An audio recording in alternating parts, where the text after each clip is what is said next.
നിങ്ങൾ ഒരു വലിയ ബ്ലാക്ക് ഹോളിൻ്റെ വളരെ വളരെ അടുത്ത് നിൽക്കുകയാണെന്ന് വെറുതെ ഒന്ന് ചിന്തിച്ച് നോക്കുക.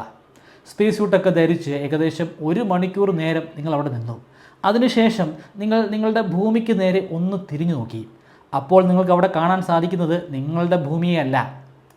ആ ഭൂമിയിൽ ഇപ്പോൾ ലക്ഷക്കണക്കിന് വർഷങ്ങൾ പിന്നിട്ടിരിക്കുന്നു. ബ്ലാക്ക് ഹോളിൻ്റെ വളരെ അടുത്ത് നിൽക്കുമ്പോൾ 1 മണിക്കൂർ മാത്രമേ കഴിഞ്ഞിട്ടുള്ളൂ, എന്നാൽ ഭൂമിയിൽ ലക്ഷക്കണക്കിന് വർഷങ്ങൾ കഴിഞ്ഞിരിക്കുന്നു.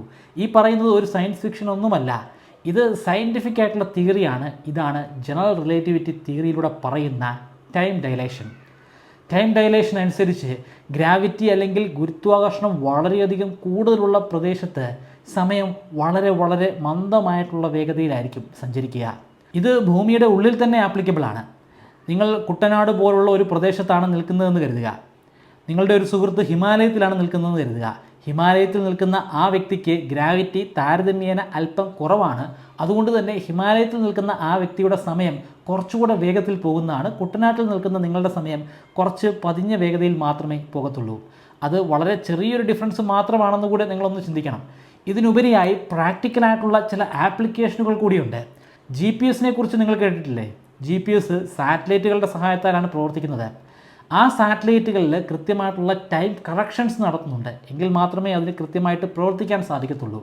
ആ കറക്ഷന് പിന്നിലുള്ള കാരണം ഗ്രാവിറ്റി താരതമ്യേന കുറവുള്ള സ്പേസിലൂടെയാണ് ഈ സാറ്റലൈറ്റ് സഞ്ചരിക്കുന്നത്. അതുകൊണ്ട് തന്നെ ഭൂമിയിലെ സമയത്തേക്കാൾ കുറച്ചുകൂടെ വേഗത കൂടിയിട്ടുള്ള സമയമാണ് സാറ്റലൈറ്റിൻ്റെ സമയം. അതുകൊണ്ട് തന്നെ ഇടയ്ക്കിടെ അതിൻ്റെ ടൈം ഒന്ന് കറക്റ്റ് ചെയ്ത് കൊടുക്കേണ്ടതായിട്ടുണ്ട്. അങ്ങനെ കറക്റ്റ് ചെയ്ത് കൊടുക്കുന്നത് കൊണ്ടാണ് GPS സഹായത്താൽ നമുക്ക് കൃത്യമായിട്ട് ലക്ഷ്യസ്ഥാനത്തേക്ക് യാത്ര ചെയ്യാൻ സാധിക്കുന്നത്. ജനറൽ റിലേറ്റിവിറ്റി തിയറിയെക്കുറിച്ച് കൂടുതൽ കാര്യങ്ങൾ മനസ്സിലാക്കണോ? സാധാരണക്കാരൻ്റെ ഭാഷയിൽ വളരെ ഡീറ്റെയിൽ ആയിട്ട് സാധാരണക്കാരൻ്റെ ഭാഷയിൽ ഒരുപാട് ഉദാഹരണങ്ങളൊക്കെ വെച്ചുകൊണ്ട് ഞാനൊരു വീഡിയോ ചെയ്തിട്ടുണ്ട്. താല്പര്യമുള്ളവർക്ക് വേണ്ടി അതിൻ്റെ ലിങ്ക് ഞാൻ താഴെ കൊടുത്തേക്കാം. ഒന്ന് പരിശോധിച്ച് നോക്കുക. ഇത്തരത്തിലുള്ള വീഡിയോസ് കാണാൻ ഈ ചാനൽ ഒന്ന് സബ്സ്ക്രൈബ് ചെയ്യുക.